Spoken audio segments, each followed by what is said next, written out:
இன்றைக்கி என்னோடய லைஃப்பில் மறக்க முடியாத நாள் அப்படின்னே சொல்லுவேங்க. டிசம்பர் 26 தான் இந்த வீடியோ எடுத்திருந்தேன். ஆனால் வந்து நான் ஷேர் பண்ணாமல் அப்படியே வச்சுருந்தேன். ஏன்னா எல்லாரோட கஸ்டமரோட வீடியோஸ் எல்லாமே அப்படியே வச்சுருக்கும் போது வரிசையாக தான் நான் போட்டுகிட்டே வருவேன். அப்படி போடுவோம், நம்ம இடையில இந்த வீடியோஸ்லாம் அப்லோட் பண்ணக்கூடாது அப்படின்னு சொல்லிட்டு நானும் கட்டுப்படுத்திட்டு அப்படியே வச்சுட்டேங்க. இதில் பார்த்தீங்கன்னா ஃபெராரோ ரோச்சர் கேக் தான் தம்பிக்கு ரொம்ப பிடிக்கும். நார்மலாக அந்த சாக்லேட்டை பார்த்தாலே பயங்கரமாக டெம்ட் ஆகும். அதே சாக்லேட்டில் எனக்கு கேக் வேணும்னு சொல்லிகிட்டே இருந்தாங்க. அதனால் நானும் அதே சாக்லேட்டில் கேக் ரெடி பண்ணிட்டேன். கிட்டத்தட்ட பார்த்தீங்கன்னா நைட்டு 12 மணி ஆக போகுது. ஆனால் இப்போ தான் நான் கேக்கே ரெடி பண்ணிகிட்ருக்கேன். ஏன்னா வந்து அந்த கிறிஸ்மஸ் டைம்லாம் தெரியும், நிறையா பேர் வந்துட்டு ஹோம் பேக்கிங் பண்ணிட்டு தான் இருப்பீங்க. அவங்க எல்லாருக்கும் எப்படி கஷ்டமாக இருக்கும் அப்படின்னு சொல்லிட்டு எனக்கு நிறையா ப்ளம் கேக் ஆர்டர் பார்த்தீங்கன்னா இந்த வருஷம் ரொம்ப ஜாஸ்தியாகவே வந்துருந்துச்சு. அது எல்லாத்தையும் பேக் பண்ணி அரேஞ்ச் பண்ணி கொடுக்குறதுக்கே ஒரு வழியாக ஆகிட்டேங்க. அடுத்த நாளும் ஒரு 10 kg கிட்ட வந்து ஒரே கேக் ஆர்டர் இருந்துச்சு. மற்ற கேக்ஸ் எல்லாமே வந்துட்டு ஓரளவு நான் ஆல்மோஸ்ட் முடிச்சுட்டேன். அந்த கேக் மட்டும் நான் ஸ்டார்ட் பண்ணாமே வச்சுருந்தேன். தம்பி 12 மணிக்கு கேக் கட் பண்ணியே ஆகணும் அப்படின்றதுனால நான் அதை மட்டும் ஃபஸ்ட்டு அரேஞ்ச் பண்ணிப்போம், அதுக்கப்புறம் அந்த 10 kg கேக்குக்குள்ள ப்ராசஸ் எல்லாமே ஸ்டார்ட் பண்ணுவோன்னு சொல்லிட்டு நான் அப்படியே பெண்டிங்கில் வச்சுருந்தேன். எனக்கு ஒரு சைடு பார்த்தீங்கன்னா ரொம்ப பதட்டமாக இருந்துச்சு. எப்படிதான் அந்த கேக் எல்லாத்தையும் முடிக்க போகிறோம், அதுவும் தம்பிக்கு பர்த்டே வேறு, அடுத்த நாள் பிரியாணி செய்யணும், அப்புறம் கேக் எல்லாமே இன்னொரு கேக் வந்து அரேஞ்ச் பண்ணணும் அப்படிங்கிற மாதிரி எல்லாமே மைண்டில் ஓடிட்டே இருந்துச்சு.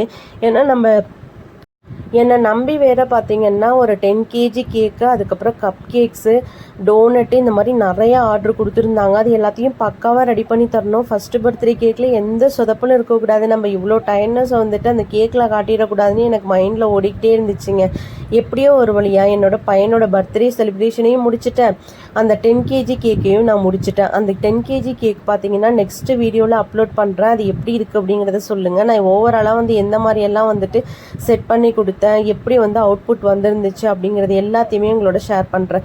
எப்படியோ ஒரு வழியாக எங்களால் வந்து இந்த ஒர்க்லேயும் பார்த்தீங்கன்னா எந்த அளவுக்கு வந்து முடியுமோ அந்த அளவுக்கு தம்பிக்கு அழகாக செலிப்ரேட் பண்ணி முடிச்சாச்சு. நைட்டு 12 மணி அப்படிங்கிறதுனால வீட்டில் யாரையும் டிஸ்டர்ப் பண்ணலைங்க. நானே என்னோடய ஹஸ்பண்ட், அப்புறம் வந்து ஹஸ்பண்டோட ஃப்ரெண்டு மட்டும் வந்திருந்தாங்க. அவங்க எல்லாரும் சேர்ந்து செலிப்ரேட் பண்ணி முடிச்சுட்டு ஒரு வழியாக முடிச்சாச்சு. தம்பி பார்த்தீங்கன்னா அந்த டெக்கரேஷன் பண்ணுறதை கூட வந்துட்டு ஏதோ சர்ப்ரைஸாக பண்ணவே விட மாட்டான், என் பின்னாடியே தான் நின்றுட்டு இருப்பான். உள்ளார விடாமல் கொஞ்ச நேரம் வெளியில் வச்சுக்கோங்க, நான் வந்து எப்படியாச்சும் எல்லாத்தையும் செட் பண்ணி முடிச்சுட்டு கூப்பிட்றேன் அப்படின்னு சொன்னால், ஆனால் ஜன்னல் வழியாக எட்டி பார்த்துட்டாங்க. எங்கெங்க நம்ம பிள்ளைங்கள்ட்டலாம் சர்ப்ரைஸ் பண்ண முடியும் அப்படிங்கிறதுனால எப்படியோ சமாளித்து அவனை அழைச்சிட்டு வந்தாச்சு. இதில் வேற கோவம் வேற உள்ளார விடலை அப்படின்னு சொல்லிட்டு, உனக்காக தான் தம்பி பண்ணோம், கொஞ்சம் பொறுமை கூட பண்ண மாட்டேங்கிறியே அப்படின்னு சொல்லிட்டு அப்புறம் 2 பேருக்கும் வந்து சமாதானப்படுத்தி அழைச்சிட்டு வந்துட்டோங்க. இந்த கேக்கோட அவுட்புட் இந்த மாதிரி தான் வந்துருந்துச்சு. இந்த கேக் உங்களுக்கு பிடிச்சிருக்கா அப்படிங்கிறத சொல்லுங்கள். மோஸ்ட்லி வந்துட்டு கலர் இல்லாமல் வாங்குறதுக்கு எல்லாருமே ட்ரை பண்ணுவீங்கன்னு நினைக்கிறேன்.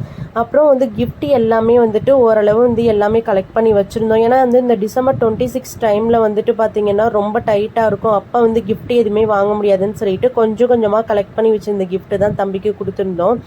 அவனுக்கு வந்துட்டு பார்த்திங்கன்னா வந்து 9 இயர்ஸ் வரைக்கும் என்னென்ன கிஃப்ட் கொடுக்கணும்னு ஆசைப்பட்டோமோ அது எல்லாமே சின்ன சின்ன பொருளாக அழகாக செட் பண்ணி வச்சுருந்தாங்க.